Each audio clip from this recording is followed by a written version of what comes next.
Greetings, everyone. Dustin back with another Listening Room album review. Just want to say a quick thank you to everyone who has taken time out to subscribe and has been commenting. I know the Greta Van Fleet review I posted definitely got a lot of traffic, and if you watch that, I appreciate it. Welcome. And today we are going to be taking a look at a fairly new release. Came out April 16th, a couple of weeks ago. Going to be talking about the new one from Liquid Tension Experiment.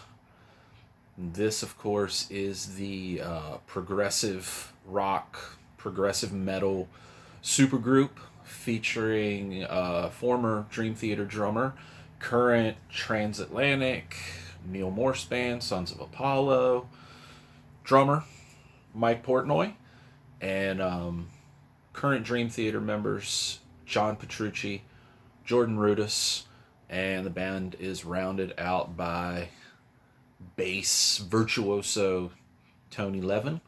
Of course, he has played with King Crimson, Peter Gabriel. He did all the bass on Pink Floyd's Momentary Lapse of Reason album. This is their latest, 3, or Liquid Tension Experiment 3. Came out April 16th on Inside Out Music, self-produced by the band.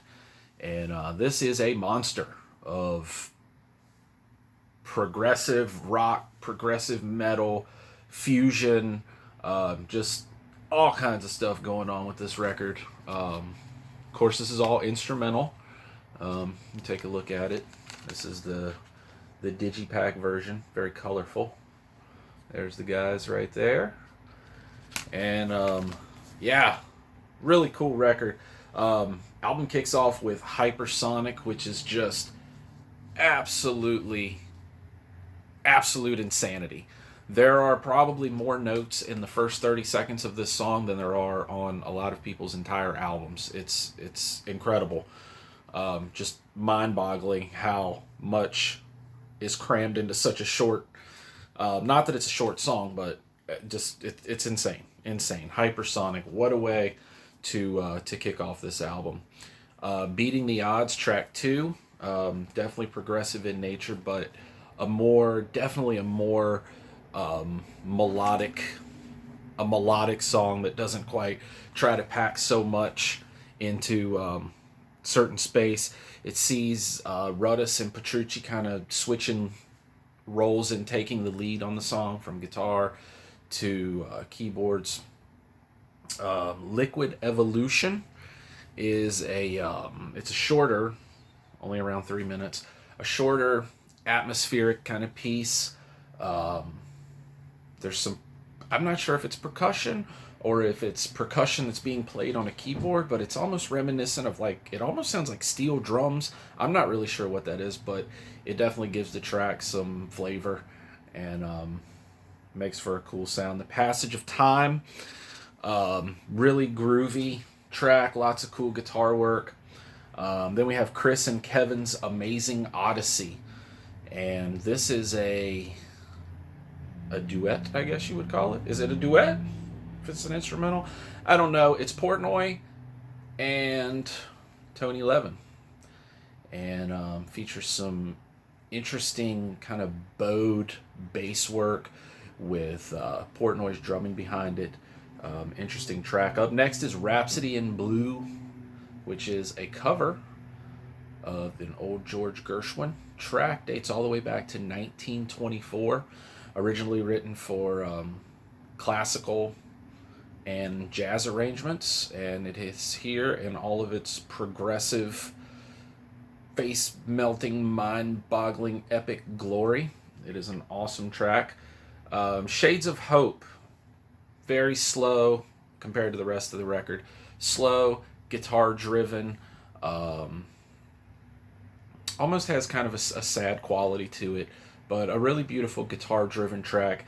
And then the record finishes off with Keys to the Imagination, which is a 13-plus minute epic extravaganza of prog awesomeness.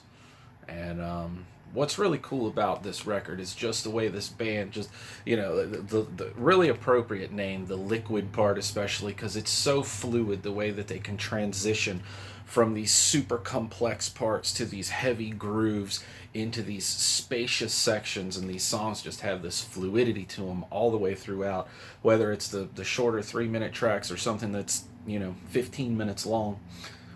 It's just a really killer release. Highly recommended. And you also get a bonus disc with this called A Night at the Improv, which sounds like it could be a live record, but it's actually not. It is a collection of jams that the band did when they first got. This is the first release this band has put out in over 20 years. Their last record was in 1999. And this does definitely not sound like a band that has not played together in 2 decades. But they recorded these improvisational pieces, each one lasting about 30 minutes, and then whittled those 30-minute improvs down to some shorter sections. We have the first one, Blink of an Eye, is 10 minutes and change, 10 minutes for Solid Resolution Theory, View from the Mountaintop, shorter at 5 minutes, and Your Beard is Good at 12, I think, or no, 14.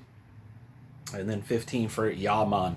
So these are still really lengthy jams, but completely improv. It's all in the studio, not live. There's no audience. And I gotta say, it doesn't really sound like it was completely improv. It definitely sounds like there was some forethought.